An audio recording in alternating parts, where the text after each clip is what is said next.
안녕하십니까. 2급 배정한자 풀이 10번째입니다. 어느덧 여러분 10번째 왔죠?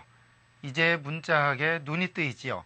어떻게 이런 글자는 이렇게 저렇게 분해해서 이런 이야기가 되겠구나 짐작하게 됩니다. 사실요, 부인이 결혼하면 3일째부터 짐작을 한답니다. 남자를 어떻게 하는지. 하물며 공부는 좀 짐작이 늦죠. 그거하고는 또 다르군요. 어쨌든 여러분 짐작하는 것과 원리와 논리 별로 떨어져 있을 수 없는 그런 관계죠. 결국 여러분은 문자학에 눈이 뜨인 겁니다. 그러면 첫 번째 글자 어떻게 풀어지는지 같이 한번 보도록 하죠. 이번 글자를 보니까요. 옆에 임금왕이라고 알고 있는 구수록변 임금왕, 그 다음 불굴주죠. 즉 구슬은 구슬인데 붉은 빛이 나는 그런 구슬을 주라고 합니다. 사실은요, 붉은 구슬을 내기는 내지만 둥글게 생긴 진주, 그러한 것을 주라고 합니다. 즉 무슨 얘기냐면 둥근 구슬을 주라고 한다는 얘기죠. 예를 들면 진주, 주렴 할 때 쓰는 얘기인데, 우리가 예를 들어 구슬옥이라는 자도 있고요. 저건 구슬주니까 구슬옥은 둥글든지 네모나든지 상관이 없습니다. 구슬옥은 그저 옥일 뿐이죠. 그런데 이 주는 둥근 구슬이어야만 주입니다. 그래서 우리가 진주 또는 무슨 주 할 때는 대부분 둥그런 구슬을 이야기할 수 있죠. 우리 예를 들어 야광주다. 그렇게 하면 밤에 빛을 낼 수 있는 둥근 구슬을 이야기합니다. 사실 구슬이라는 글자가 몇 자가 있지만 그 중에 주만큼은 둥근 구슬이라는 문자 속에 어원이 숨어 있다는 것 이해하십시오. 그렇다고 해서 옆에 붉은 빛만 나느냐 그런 건 아니죠. 다만 그 구슬에 둥근 구슬에 무늬가 있어 아름다운 구슬을 주라고 한다는 이야기입니다.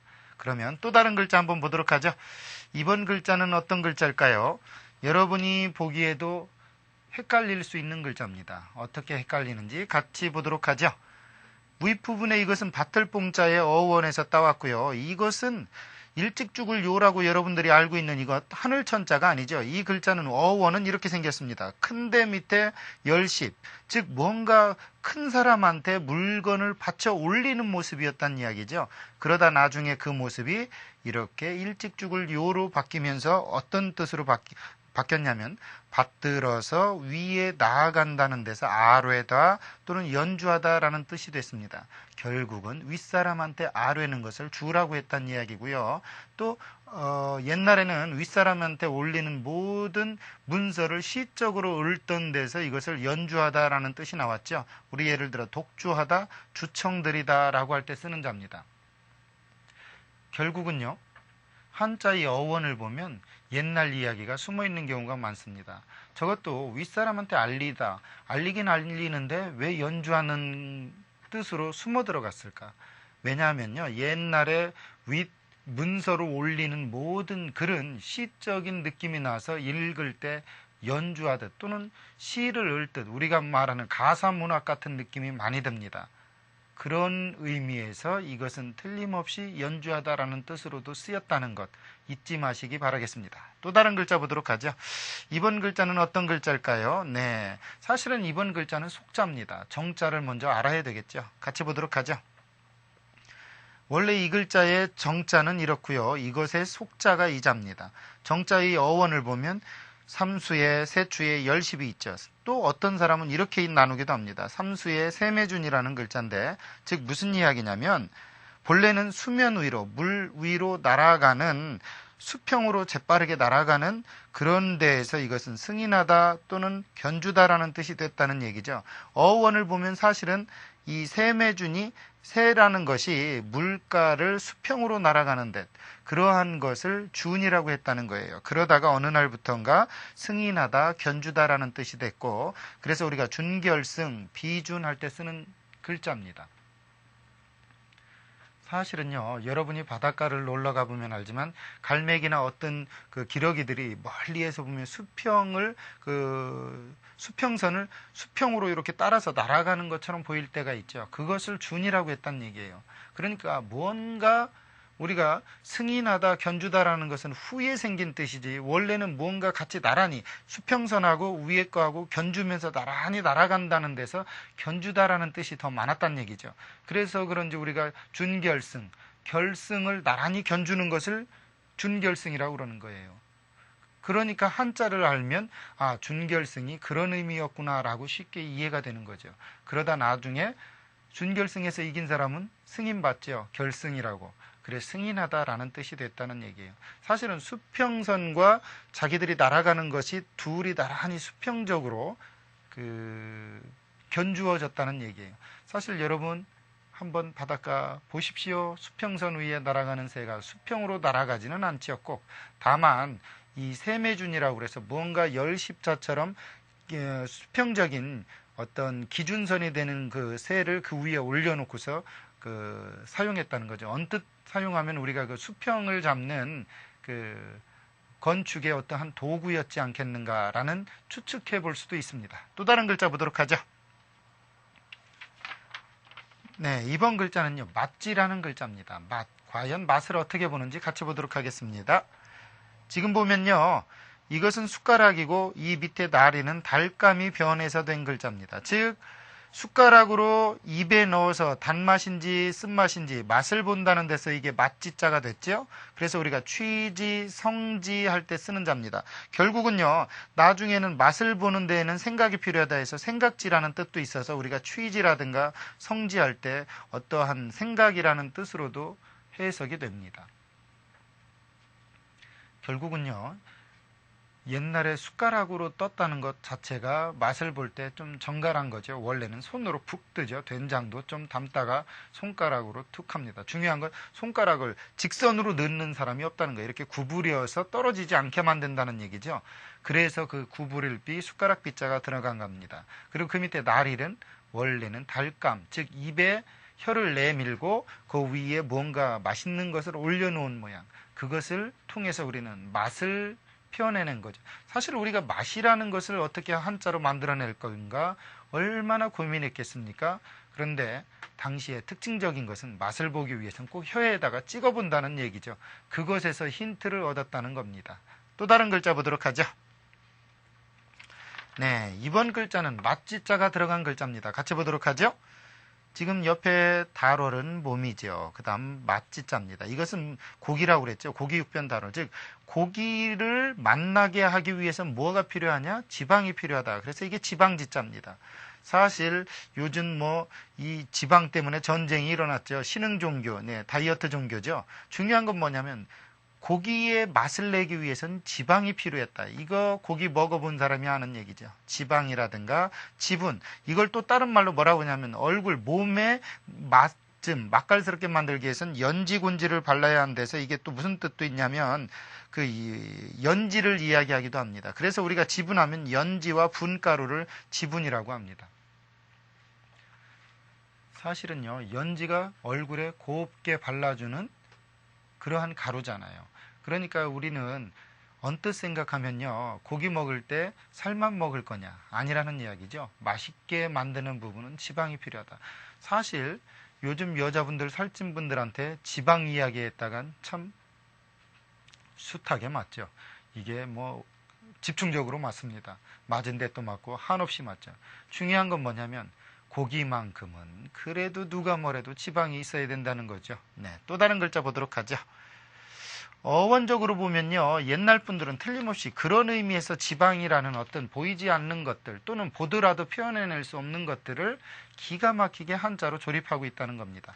이번 글자 같이 보도록 하죠. 사슴농 밑에 흙도, 사슴이 떼지어 달려나가면 흙가루가 날린다. 티끌진 먼지진 자입니다. 얼마나 잘 만들었습니까? 이 사슴이란 녀석들은 특징이 뭐예요? 의심이 많아서 무리지어서 잘 다니죠. 물론 데이트하는 놈은 남자나 동물이나 사람이나 다 둘만 있게 마련이죠. 이 사슴도 어쨌든 의심이 많아가지고 같이 모여 삽니다. 그러니 떼지어서 달아나다 보면 흙먼지가 한없이 나겠죠. 그래서 이것이 티끌진 먼지진이라는 자입니다. 우리 몽진, 홍진 할 때 쓰는 자입니다. 여러분, 세상 속세의 모든 속된 것을 홍진이나 몽진이라고 하죠. 그런 의미에서 보면 티끌은 예나 지금이나 별로 좋게 여겨지진 않습니다. 다만 모을 때나 좋은 거죠. 또 다른 글자 보도록 하겠습니다. 이번 글자는 우레진이라는 글자인데 진동할 진이라는 뜻으로 어원이 변했습니다. 같이 보도록 하죠. 비우 밑에 별자리 진, 즉 뭔 얘기입니까? 그렇죠. 갑작스런 비와 별자리 이상한 움직임이라는 데서 이건 진동하는 거다. 뭔가 세상이 뒤바뀌기 위해서 흔들리는 거다 해서 이것을 진동할 진 또는 우레진, 나중에 보면 두려워할 진입니다. 즉 비가 한없이 오고 별자리의 움직임이 정상적이지 않고 이것은 누군가의 죄로 인해서 가슴 떨리는 일이다. 진동할 일이다 해서 진동할 진, 우레진. 우리 진공하면 두려움을 이야기하고 진동하다 그러면 뭔가 진동하여서 움직이는 것을 진동이라고 합니다. 사실 어떻게 이렇게 계속 진폭이 있든 뭐가 있든 이렇게 움직이는 것을 가지고서 진동하는 걸 가지고 옛분들은 비와 갑작스런 비나 또는 별자리 이상한 움직임 속에서 참 자연스럽게 깨우쳤습니다. 즉 자연이 주는 계시 속에서 인간의 마음이 겸손해졌다는 거죠. 지금은 자연을 정복할 대상으로 여기고 있지만 그것은 결코 바람직한 결과로 여러분에게 다가오지는 않습니다. 또 다른 글자 보도록 하죠. 네, 이번 글자는 뭔가 진찰하다라는 글자입니다. 같이 보도록 하죠. 말씀원 옆에 무언가 이것은 잘 가지런하게 정돈되어지는 훌륭하다는 뜻의 진짜입니다. 그래서 보배진짜도 이것에 훌륭하다라는 의미의 진을 고스란히 담아가고 있죠. 말로써 사람 몸을 훌륭하게 해준다. 진찰한다는 얘기예요. 말하며 몸이 좋아지도록 한다는 데서 진찰한다는 얘기죠. 우리가 예를 들어 검진하다, 오진하다 라고 할 때 쓰는 자인데 사람을 머릿결을 잘 정리정돈하듯 무언가 훌륭하게 잘 해주는 것, 다듬어주는 것. 그건 말로써 하는 것. 이것이 진찰입니다. 사실은요. 요즘 의사들한테 가장 불만인 게 뭐예요? 딱 환자실에 들어가면 첫 마디가 뭐죠? 아직도 모르시나요? 알죠? 네, 어디 아파서 오셨습니까? 어디 아파서 온 거를 알면 내가 의사하지 뭐하러 의사합니까? 옛날 한의는 들어오면 벌써 얼굴빛, 귀 모양, 입 모양, 혓바닥, 혈색, 심지어 그 사람의 기운을 보고도 어디가 아파서 오셨군요. 말로써 이미 다 해줍니다. 이것이 진찰이에요. 옛날은 입으로 진찰하는 게 진짜 진찰이죠. 만져보고 진찰하는 건 이미 끝난 겁니다. 그 정도 되면 명의가 아니에요. 딱 보고도 네, 당신 장이 안 좋아 어느 부위에 어떻게 됐군요. 이쯤 돼야 화타나 그거 기대하기 어렵군요. 아무튼 중요한 건 오진이나 안 하면 참 다행이죠. 거기다 바가지까지 씌운다니 큰일입니다. 네, 또 다른 글자 보도록 하죠. 네, 그래서 그런지 이런 일화가 있다고 그래요. 어떤 일화냐면 한 환자가 수술실에 들어갔다가 깨어났습니다. 그랬더니 의사가 아주 미안하다는 투로 의사왈 아이고 큰일 났네요. 수술 가위를 넣고 꿰맸습니다. 그러니까 환자가 뭐라고 그럽니까? 그래서 어떻게 해야 되겠습니까? 그러니까 또 수술해야 되겠다고 그러니까 환자가 뭐라고 그래요? 열받아가지고 놔두셔. 내가 가위 사줄 테니까. 네, 수술 의사는 가위가 아까워서 있는지 오진이 아까워서 했는지 어쨌든 재수술할 의도였지만 환자와 그냥 열받아서 가위값 내주고 온답니다. 이것이 오진이죠. 네, 또 다른 글자 보도록 하겠습니다. 이번 글자를 보니까 삼수변 옆에 분율자 물과 붓이라 이게 도대체 무엇과 관계가 있을까요? 사실은 이 분율자가 어원이 이렇게 복잡하다는 걸 이해하지 못하면 이것을 풀어낼 재간이 없습니다. 즉 무슨 얘기냐면 물가에 배를 댈 수 있도록 만들어 놓은 곳이라는 데서 원래 나루진자인데 여기 보면 배주도 들어갔죠. 물도 들어갔죠. 무언가 끌어잡아 맨다는 뜻의 분율이 들어간 거예요. 그러다가 분율 밑에 배주가 들어갔다가 그 배주가 복잡하니까 사라진 겁니다. 즉 이 어원 속에는 배를 댈 수 있도록 물가에 잡아맨 것. 이거 손이고 이건 말뚝이고 거기에 묶어놓은 천입니다. 끈이라는 얘기예요.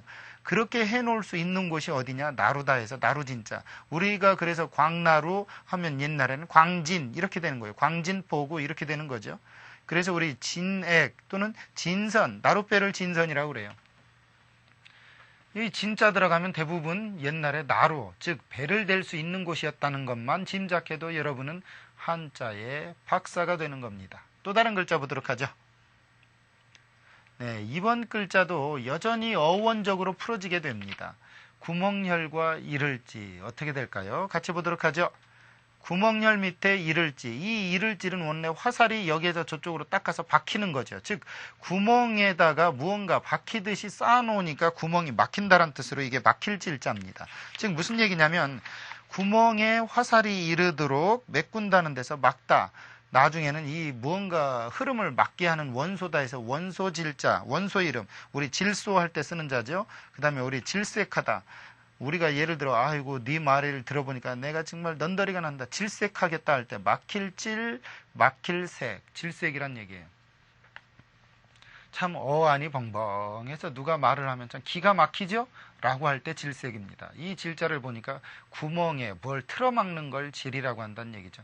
그래서 그런지 애들이 가끔 뭐라 그러면, 요즘 애들이 네, 선생님이 막 뭐라 그러면 그렇게 표현하대요. 네, 이게 어원이 잘못된 거예요. 원래는 질인데 애들 딴엔 질로 고쳤더구만요. 그 원래는 질이죠. 선생님 질, 그러면 이거 상당히 기분 나쁩니다. 무언가가 틀어막는 거군요. 말하고 있는 이 구멍을 틀어막는 거예요. 네, 또 다른 글자 보도록 하죠.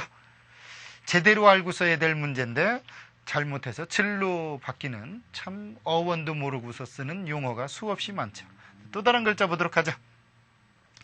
이번 글자를 보니까 수레거 옆에 입구, 귀, 과연 이게 무슨 자일까요? 즉 수레를 타고 다니면서 입이나 귀가 훌륭한 사람을 모은다는 데서 모을 집자입니다.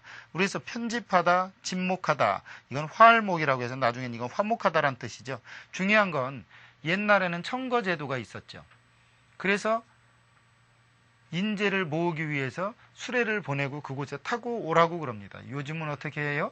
자기들이 돈 뿌리고 나아가서 나 잘났으니 뽑아달라고 안달복달입니다. 그래 놓고서 뿌린 돈 거두느라고 이상한 짓들 하죠. 옛날에는요, 인덕이 있으면 임금이나 그 고을에 훌륭한 분이 수레를 보내 그 사람을 뽑아 천거를 합니다. 천거제가 나쁜 것도 있지만 좋은 것도 있다는 거예요. 그러니까 이러한 사실 속에서 모을 집이라는 것은 무언가 가려서 모은다는 것을 집이라고 그래요. 그래서 우리가 편집하다라고 할 때는 뭔가 엮어서 모으기는 하는데 제대로 엮어서 모아야 편집이 되는 겁니다. 이 말 또 편집될런지 모르죠. 네, 또 다른 글자 보도록 하죠. 이번 글자는 뭔가 가리다, 막히다라는 글자입니다. 같이 볼까요?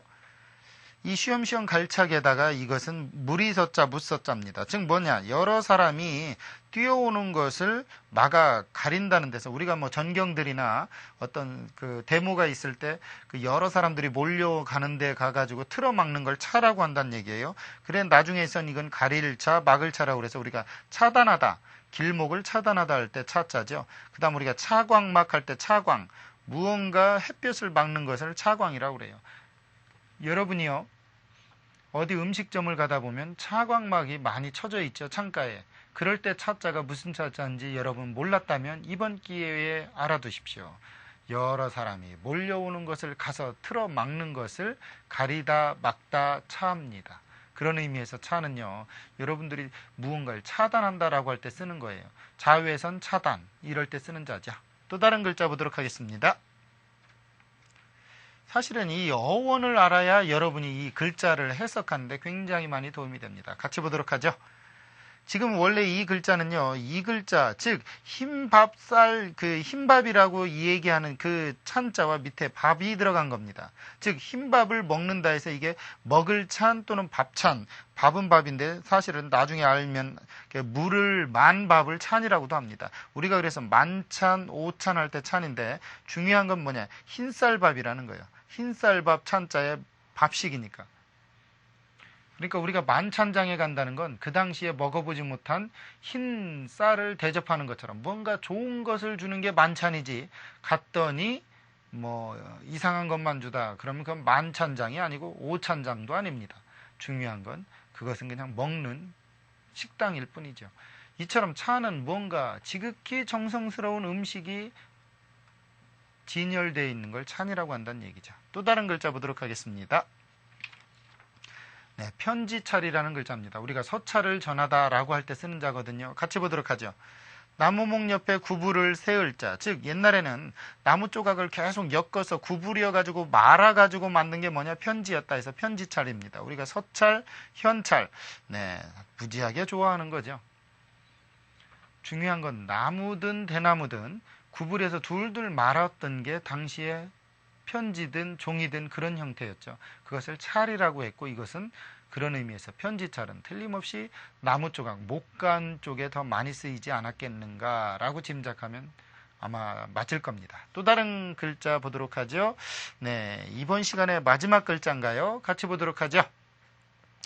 이것은 우리가 알다시피 죽을 살, 죽일 살자의 변형 형태고, 이건 칼도입니다. 즉 누구를 칼로서 죽이는 순간이라고 해서 아주 짧은 순간을 찰이라고 그러고, 그 짧은 시간을 찰이라고 했다가 그 짧은 시간은도 그 중생을 교화하는 곳이다 해서 절찰로 쓰이는 겁니다. 그래서 우리가 찰나, 사찰할 때 쓰는 자고요. 중요한 건 요 위에 이 점이 빠지면 원래는 절찰의 속차이기도 하지만 원래는 토전을 가리키는 겁니다.